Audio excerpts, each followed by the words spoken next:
ஸ்ரீ மார்கசீர்ஷ மாதம் என்றழைக்கப்படும் மார்கழி மாதத்தின் 12ஆம் அத்தியாயமான 12ஆம் நாள் கதை இனிதே துவங்குகிறது. பகவான் ஸ்ரீ கிருஷ்ணர் அனைத்து கடவுள்களின் பகுதிகளும் இங்கே பூமியில் விழ வேண்டும் என்று கூறினார்.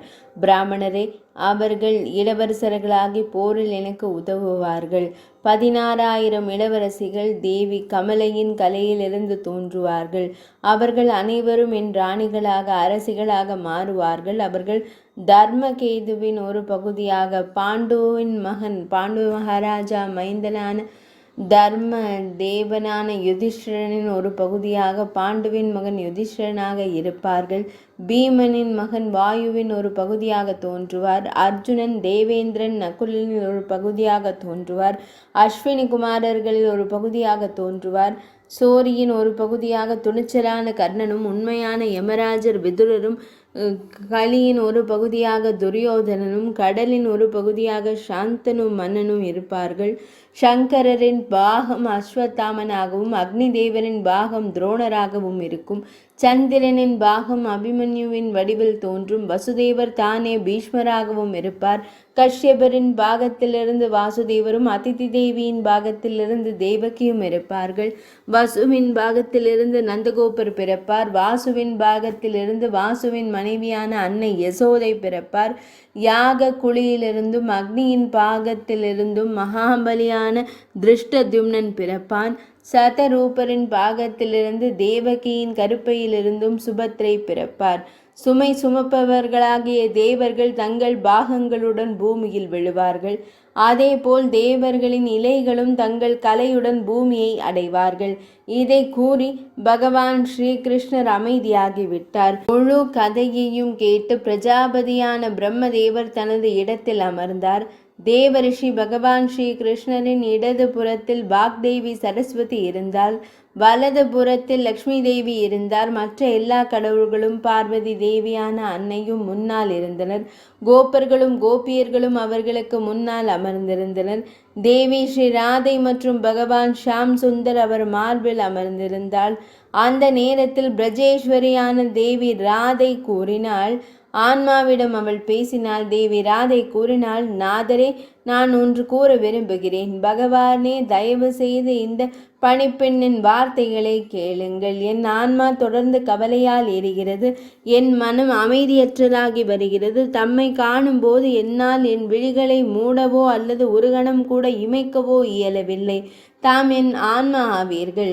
தாம் இல்லாமல் நான் இந்த பூமியில் எவ்வாறு தனியாக செல்வேன்? என் வாழ்க்கை தம்மை சார்ந்தது. உண்மையை கூறுங்கள். எவ்வளவு நேரம் பிறகு நான் தங்களை நிச்சயமாக கோகுலத்தில் சந்திப்பேன்? தங்களை காணாமல் ஒரு கண் இமைப்பது கூட எனக்கு 100 யுகங்களைப் போல ஆகிறது. அங்கே யாரை காண்பேன்? நான் எங்கே செல்வேன்? யார் என்னை பாதுகாப்பார்கள்? என் ஆன்மாவானவரே, தம்மை தவிர வேறு எந்த தந்தை, தாய், சகோதரர், சகோதரி அல்லது மகனையும் நான் ஒரு கணம் கூட நினைக்கவில்லை. என் ஆன்மா ஆனவரே, என்னை பூமிக்கு அனுப்பி மாயையால் என்னை மூழ்கடிக்க விரும்பினால், மாயையால் என்னை வசீகரிக்க விரும்பினால், எனக்கு செல்வத்தை கொடுத்து என்னை மறக்க விரும்பினால், நான் எனக்கு ஒரு உண்மையான வாக்குறுதி அளிக்கிறேன். மதுசூதனனே, என் மனம் போன்ற தேனியே, தம் அமிர்தம் நிறைந்த பாதங்களில் நான் ஒரு பிராமணனாக இதை செய்ய வேண்டும். நான் எங்கு எந்த வடிவத்தில் பிறந்தாலும் தமது நித்திய மரணத்தையும் நான் விரும்பிய அடிமையின் அந்தஸ்தையும் எனக்கு வழங்குவீராக. பூமியில் தாம் என் அன்பான பகவான் ஸ்ரீ கிருஷ்ணர், நான் தமது அன்பான தேவி ராதை. எங்கள் மையல் அதிர்ஷ்டம் மற்றும் நித்தியமானது என்பதை நான் ஒருபோதும் மறக்கலாகாது. பகவானே, எனக்கு இந்த சிறந்த வரத்தை அருளுங்கள். உடல் நிழலுடன் இருப்பது போலவும் ஆன்மா உடலுடன் இருப்பது போலவும் அதே வழியில் நம் பிறப்பும் வாழ்க்கையும் ஒன்றாக கழிக்கப்படட்டும். பகவானே, எனக்கு இந்த சிறந்த வரத்தை அருள்வீராக. பூமியை அடைந்த பிறகும் நான் ஒரு கணம் கூட பிரிக்கப்படாமல் இருக்கட்டும். ஒரு கணம் கூட நாம் ஒருவரை ஒருவர் பிரிக்கப்படாமல் இருக்கட்டும். எனக்கு இந்த வரத்தை அருளுங்கள். பகவானே, தமது உடல் என் ஆன்மாவிலிருந்து உருவாக்கப்பட்டது. என் ஆன்மா தமது மூட்டுக்களிலிருந்து வேறுபட்டதல்ல. என்னுடைய இந்த தன்னம்பிக்கையை யாரால் அகற்ற இயலும்? தமது புல்லாங்குழல் என் உடலிலிருந்து உருவாக்கப்பட்டது. தமது பாதங்கள் என் மனதிலிருந்து உருவாக்கப்பட்டவை. ஆனால் இதுதான் பகவானே, தமது புல்லாங்குழலை என் உடலாக கருதுகிறேன். என் மனம் தமது பாதங்களிலிருந்து ஒருபோதும் பிரிக்கப்படாது. உலகில் எத்தனையோ ஆண்களும் பெண்களும் ஒருவருக்கொருவர் முன்னால் ஒருவரை ஒருவர் புகழ்ந்து பேசுகிறார்கள். ஆனால் அவளுடைய ஆன்மாவுடன் தொடர்ந்து இணைந்திருப்பவர் என்னைப் போல யாரும் இல்லை. தங்கள் உடலின் பாதியிலிருந்து என்னை படைத்தவர் யார்? எங்களுக்குள் எந்த வித்தியாசமும் இல்லை. அதனால்தான் என் மனம் எப்போதும் தங்களிடம் கவனம் செலுத்துகிறது. என் ஆன்மா ஆனவரே, என் மனம் மற்றும் என் வாழ்க்கை தம்மில் நிலை பெற்ற விதம் பகவானே, அதேபோல் தங்கள் மனம், ஆன்மா மற்றும் என்னுடைய ஆன்மாவும் என்னுள் நிலை பெற்றுள்ளன. அதனால்தான் பிரிவினை குறித்து நான் கேள்விப்பட்டவுடன் என் விழிகளிலிருந்து இமைகள் விழுவது நின்றுவிட்டது. எங்கள் இருவரின் மனங்களும் ஆன்மாக்களும் தொடர்ந்து எரிந்து கொண்டிருக்கின்றன.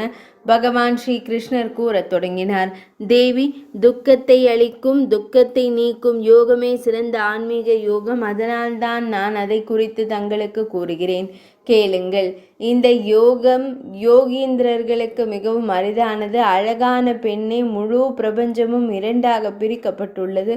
தாங்கள் கவனமாக கேளுங்கள். பழத்தின் அடிப்பகுதி பூ, பூவின் அடிப்பகுதி பல்லு, பல்லுவின் அடிப்பகுதி தண்டு அல்லது கிளை மற்றும் அதன் அடிப்பகுதியும் மரம். இப்போது ஒரு மரம் எவ்வாறு உருவாகிறது? அதன் அடிப்பகுதி முளை மற்றும் அது விதையின் சக்தியால் மட்டுமே அடையப்படுகிறது. அந்த முளையின் அடிப்பகுதி விதை மற்றும் விதையின் அடிப்பகுதி பூமி. அனைத்து விஷயங்களும் தொடர்ந்து ஒன்றோடொன்று தொடர்புடையவை.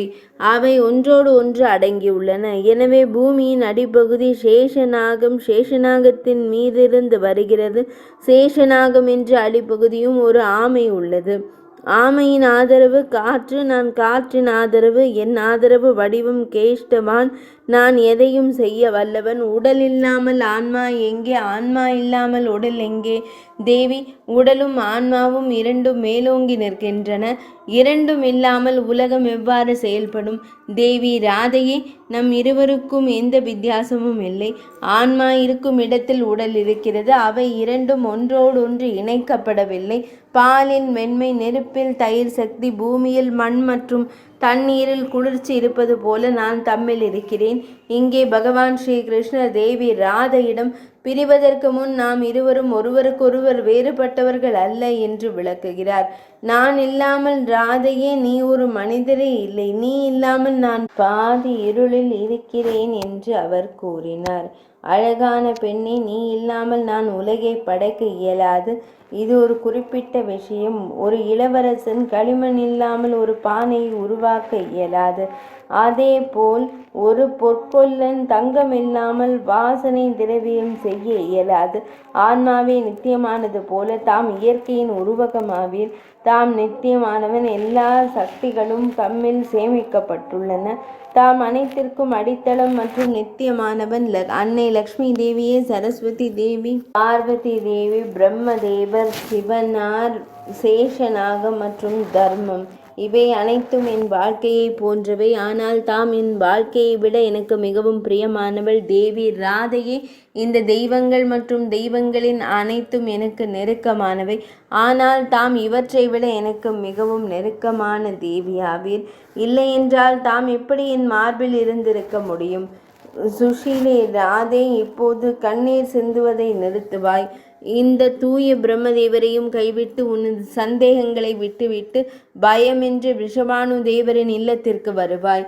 அழகான பெண்ணே, கலாவதியின் வயிற்றில் உள்ள கருவை மாயையின் மூலம் 9 மாதங்கள் காற்றால் நிரப்பி வைத்திருப்பாய். 10வது மாதம் வரும்போது நீ பூமியில் தோன்ற வேண்டும்.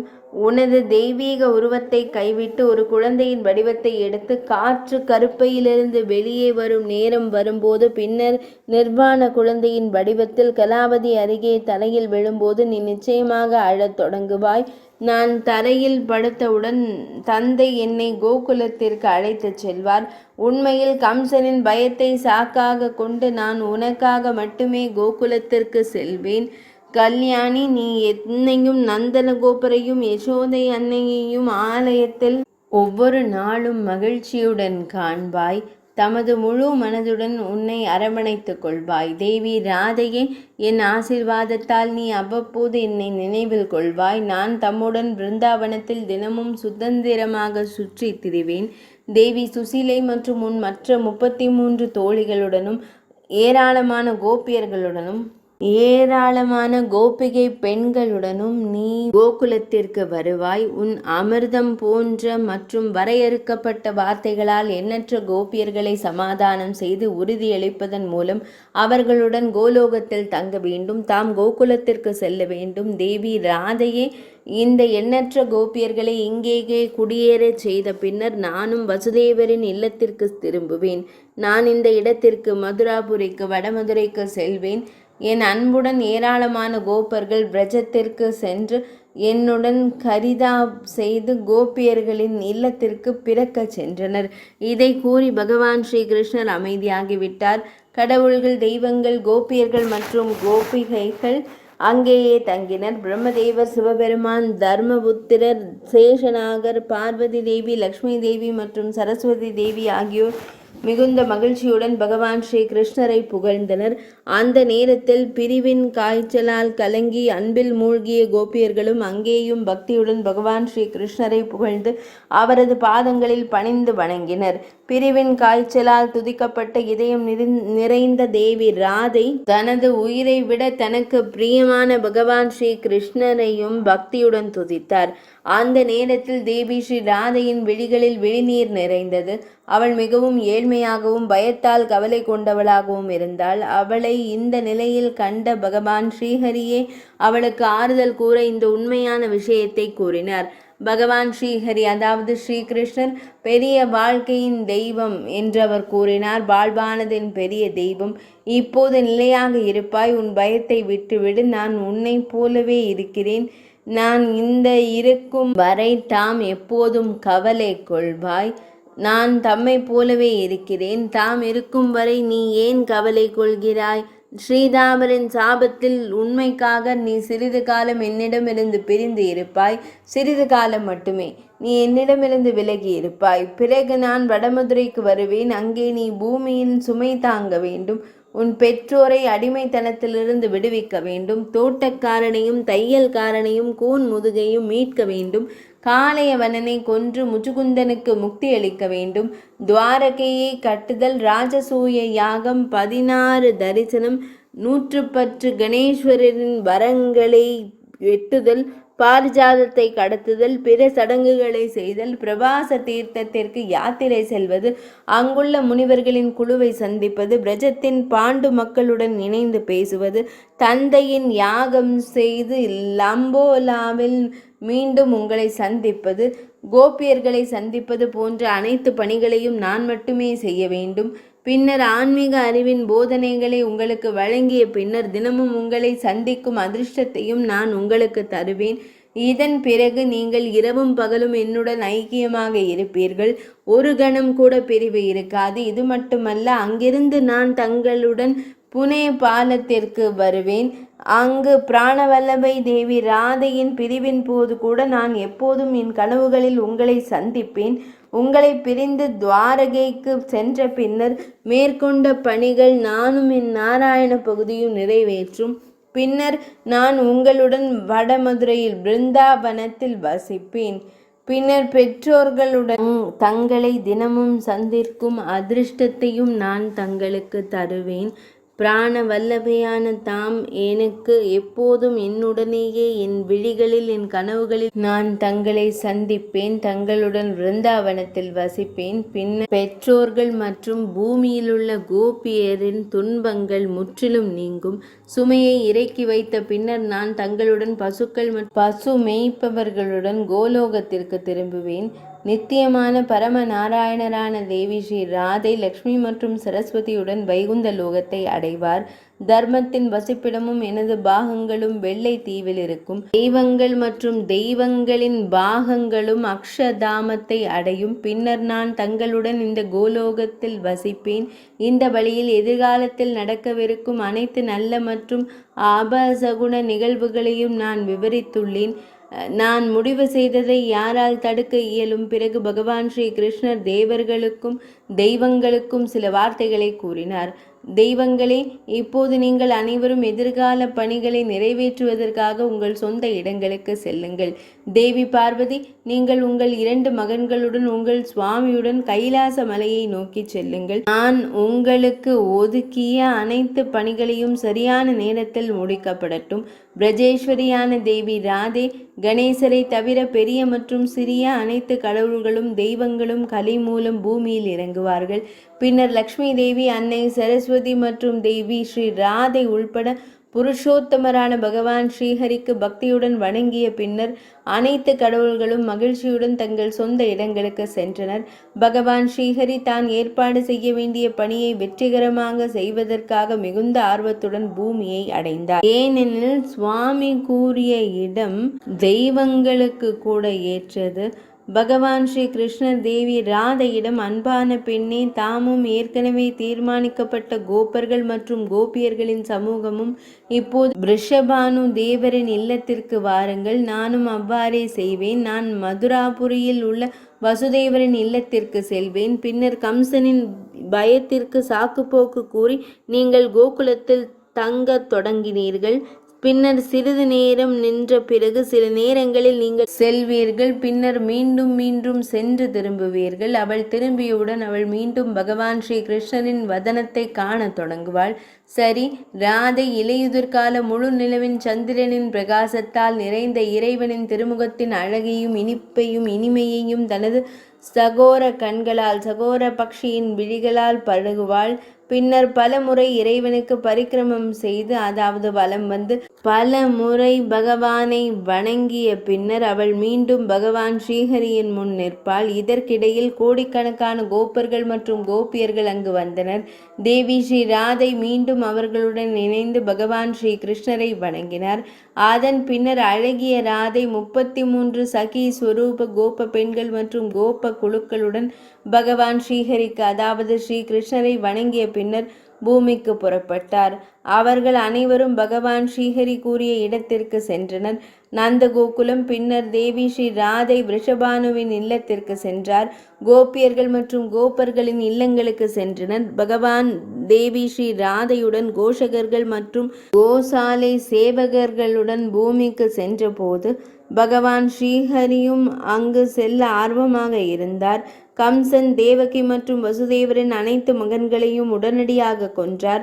இதனால் அவர் அவர்களின் 6 மகன்களையும் மரணத்தின் தாடைகளில் வீசினார்.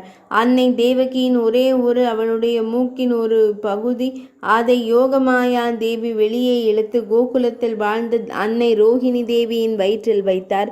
பின்னர் பகவான் ஸ்ரீஹரியின் உத்தரவின் பெயரில் தேவி யோகமாயை வெளியேறியதுடன் இன்றைய 12ஆம் நாள் அத்தியாயம் இனிதே நிறைவடைந்தது.